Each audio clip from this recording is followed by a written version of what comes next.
Final Fantasy VII Remake is here, and I don't even know why I'm making this video. Just go and buy the game. Oh, but Haz, I'm a PC gamer, man. I think I'll wait. Steal the console from your friend. What friends? Nah, man, it's not even a full game yet. I think I'm gonna wait, eh? It is a full game. It's 40 to 60 hours depending on your playstyle. But you played the original, bro. It's not the full game, man. It's only the Midgar part. You simply have to play this game. If you're a Final Fantasy VII fan, you have to play it. Even if it's to confirm your worst fears, it's still worth it. And we just finished playing through the entire game on Twitch. Link there on the screen and also down below. I stream exclusively RPG content nearly every single day there. So if that sounds good to you, come on through. But I mean, Final Fantasy VII, playing through that this last week, I'm so glad that I was able to share it with you guys. I have to admit, man, I had my doubts, but it did not take very long for those to just begin to wash away. Firstly, graphically, I knew that Square was going to knock it out of the park. I knew it, but not as much as they did. This game looks unbelievable. It is painstakingly obvious that Square has tried to light and render this game like every single frame was a movie, and somehow they succeeded. They actually pulled it off. A tiny note here, on some of the later parts of the game, I did notice some lower resolution textures in certain places, but it's such a minor thing that it doesn't detract from the game at all. Also, one final note on the graphics: no video you watch on YouTube or live stream is going to do this game justice. You need to see it live yourself to appreciate it. Trust me on that one. What about the story? Wow. I have so many thoughts on this, and there's no way to put this all into one video. I think I'm going to have to make a series of videos explaining what's happened with the story. I think the best way to sum up is by saying, imagine somebody reads a book and then tries to retell that book to you. Things are going to be different. The order is going to be different. Certain details are going to be omitted. I know this is starting to sound really scary, but somehow I found myself, a true fan of the original Final Fantasy VII game, absolutely loving all the changes to the story. Now, I'm not going to spoil any of that for anyone, but let me just tell you that if you're coming from a place of the original game and you're expecting a one-to-one copy, you are going to be extremely disappointed.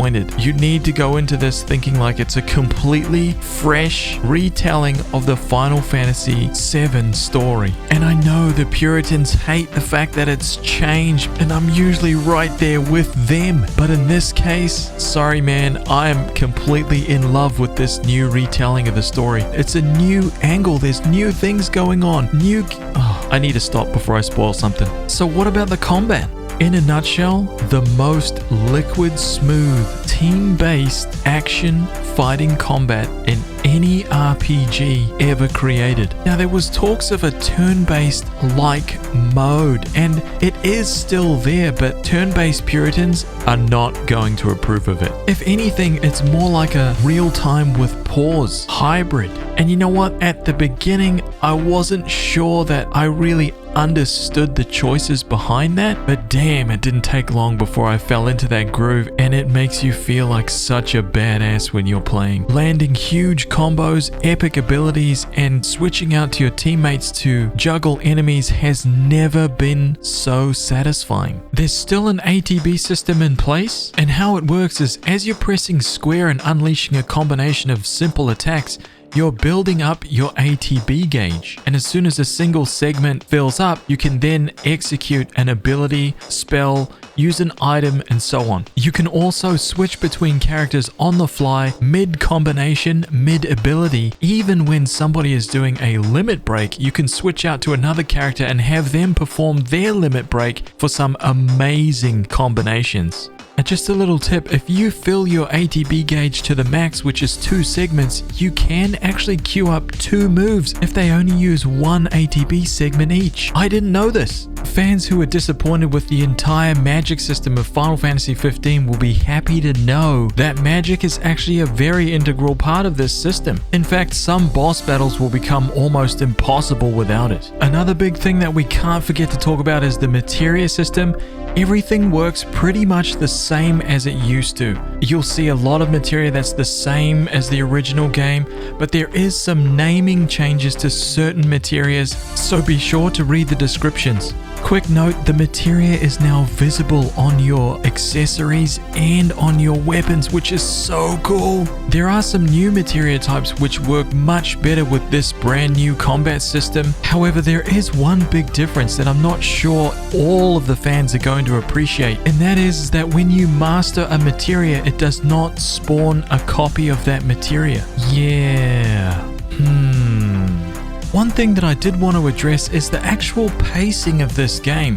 Now, I've heard a lot of fans say, hey man, this is only Midgar. I don't really know how it's going to be a full game inside Midgar. Well, let me just say that they've provided a lot of content, which is mostly story and character building of all the characters that are involved in the game up to that point. It's actually meaningful content, and they've kept it interesting by keeping every encounter as like it's something fresh and new for the players to overcome. It completely obliterates the idea of grinding at all. Unless, of course, you want to go back to those exact same encounters and fight them again after the monsters have respawned. As long as you're moving forward, the game keeps delivering you fresh experiences, which is amazing. Lastly, another hot topic, the dialogue, the voices, and the sound. First of all the remastered music is unbelievable. It's so good. In fact, nostalgia's a hell of a drug, man. Hearing beloved songs pop up right in the exact same moments that they did in the original game, it just hits you right in the feels every time, and it just keeps happening over and over and over throughout the entire experience. The voice acting, I don't know how they found the voice actors for this game, but they absolutely nailed it.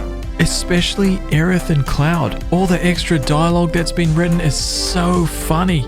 If you thought there were some great moments in the original, there are so many more great moments in this game between the cast of characters. And just before we wrap this up, I did want to say there is a new sphere grid-like system for weapon upgrades, which is not in the original game at all. And how it works is when your character levels up, they earn SP, which can be used to unlock nodes in a specific core, which is associated with a specific weapon. Typically those are magic boosts, attack boosts, but you can also upgrade the number of materia slots for a weapon this way as well. To sum everything up, I guess I came from a place of feeling a little bit anxious about how this game was going to be handled, and I'm walking away now having beat it, completely satisfied and absolutely thirsty for more. I can't wait until the next episode. I just can't wait. I really think everybody needs to play this game. I think Square have once again set the bar so high for what really is an RPG. They are changing the genre with this game for the better. And I think old fans